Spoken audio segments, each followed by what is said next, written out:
Hello everyone, welcome to my video. എൻ്റെ പേര് Muhammad Fayas. Malabar polytechnic കോളേജിലെ മെക്കാനിക്കൽ എഞ്ചിനീയറിംഗ് ഡിപ്പാർട്ട്മെൻറ്റിലെ ഫ്ലൂയിഡ് മെക്കാനിക്സ് ലാബ് ഇൻസ്ട്രക്ടറായിട്ടാണ് ഞാൻ വർക്ക് ചെയ്യുന്നത്. ഞാൻ ഈ വീഡിയോ കൊണ്ട് വന്നിട്ടുള്ളത് ഇലക്ട്രിക്കൽ ആൻഡ് ഇലക്ട്രോണിക്സ് എഞ്ചിനീയറിംഗ് ഡിപ്പാർട്ട്മെൻറ്റിലെ സെമസ്റ്റർ 3 വരുന്ന മെക്കാനിക്കൽ എഞ്ചിനീയറിംഗ് ലാബിനെ കുറിച്ച് ഡിസ്കസ് ചെയ്യാൻ വേണ്ടിയിട്ടാണ്. ഓക്കെ, അപ്പോൾ നമുക്ക് നോക്കാം എന്താണ് മെക്കാനിക്കൽ എഞ്ചിനീയറിംഗ് ലാബ് എന്താണെന്ന് നമുക്ക് നോക്കാം. പ്യൂർലി മെക്കാനിക്കൽ ബേസ്ഡ് ആയിട്ടുള്ള ലാബാണ്.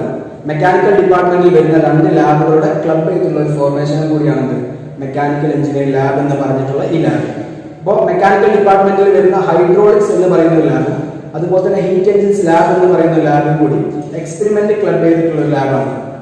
ഹൈഡ്രോളിക്സ് എന്ന് പറഞ്ഞാൽ റിലേറ്റഡ് ടു ഫ്ലൂയിഡ് ആണ്. ഫ്ലൂയിഡിന്റെ ഫ്ലോയുമായി ബന്ധപ്പെട്ടുള്ള ലാബാണ് ഹൈഡ്രോളിക്സ്. നമ്മൾ ഇവിടെ യൂസ് ചെയ്യുന്ന ഫ്ലൂയിഡ് എന്ന് പറയുന്നത് വാട്ടറുമായി ബന്ധപ്പെട്ടിട്ടുള്ള ഒരു ലാബാണ് ഹൈഡ്രോളിക്സ് എന്ന് പറഞ്ഞ ലാബ്. അതുപോലെ ഹീറ്റ് എഞ്ചിൻസ് ലാബ് എന്ന് പറഞ്ഞാൽ എഞ്ചിനുമായും ഹീറ്റ് ട്രാൻസ്ഫറുമായി ബന്ധപ്പെട്ടുള്ള ഒരു ലാബാണ് ഹീറ്റ് എഞ്ചിൻസ് ലാബ് എന്ന് പറയുന്നത്. അപ്പോൾ ഈ 2 ലാബിലെയും കുറച്ച് എക്സ്പെരിമെന്റ്സ് ക്ലബ് ചെയ്തുകൊണ്ട് ഉള്ള ഒരു ലാബാണ് മെക്കാനിക്കൽ എഞ്ചിനീയറിംഗ് ലാബ് എന്ന് പറയുന്നത്. അപ്പോൾ ഇതിലെ എക്സ്പെരിമെന്റ് നമുക്ക് എന്തൊക്കെയാ നോക്കാം. ഇതിന്റെ സബ്ജക്ട് കോഡ് എന്ന് പറയുന്നത് 3038 ആണ്. അപ്പോൾ ഇതിൽ വരുന്ന എക്സ്പെരിമെന്റ് എന്ന് പറയുന്നത് first experiment verification of Bernoulli's theorem ആണ്. അപ്പോൾ ബെർണോളിസ് തിയറം എന്താണെന്ന് നമ്മൾ പഠിക്കും. അതുപോലെ ഈ എക്സ്പെരിമെന്റ് സെറ്റപ്പ് വെച്ച് എങ്ങനെയാണ് ബെർണോളിസ് തിയറം വെരിഫൈ ചെയ്യുക എന്നുള്ള കാര്യങ്ങൾ ഈ ഒരു എക്സ്പെരിമെന്റിലൂടെ നമ്മൾ മനസ്സിലാക്കും. ഓക്കെ, സെക്കൻഡ് വൺ എന്ന് പറയുന്നത് വി നോച്ച്. ഒരു വി നോച്ച് എന്താണ്?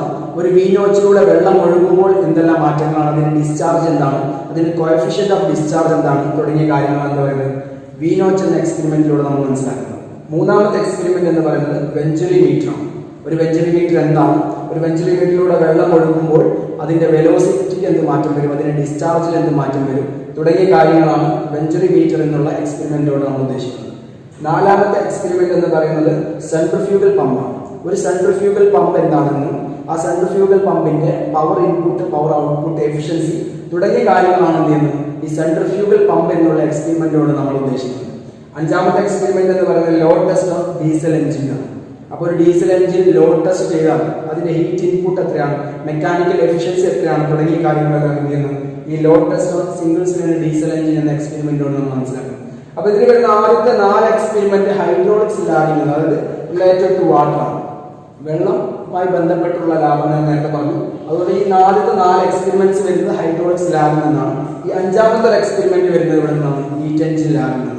അപ്പൊ ഇത്തരം കാര്യങ്ങൾ നമ്മൾ നെക്സ്റ്റ് ക്ലാസ്സിൽ, ഈ തുടർന്നുള്ള കാര്യങ്ങൾ നെക്സ്റ്റ് ക്ലാസ്സിൽ മനസ്സിലാക്കും. എന്തെല്ലാം ഈ എക്സ്പീരിയൻസ് എങ്ങനെയാണ് ചെയ്യുക, എന്തെല്ലാമാണെന്നൊക്കെ നമ്മൾ വരുന്ന ക്ലാസ്സിൽ മനസ്സിലാക്കും. അപ്പൊ ധാരാളം കാൽക്കുലേഷൻസും തിയറീസും ഉള്ള ലാബാണ്. അതിൻ്റെതായ സീരിയസ്നെസ്സിൽ തന്നെ നിങ്ങൾ എന്ത് ചെയ്യാം, ഈ ലാബിനെ കാണാം. Okay, thank you.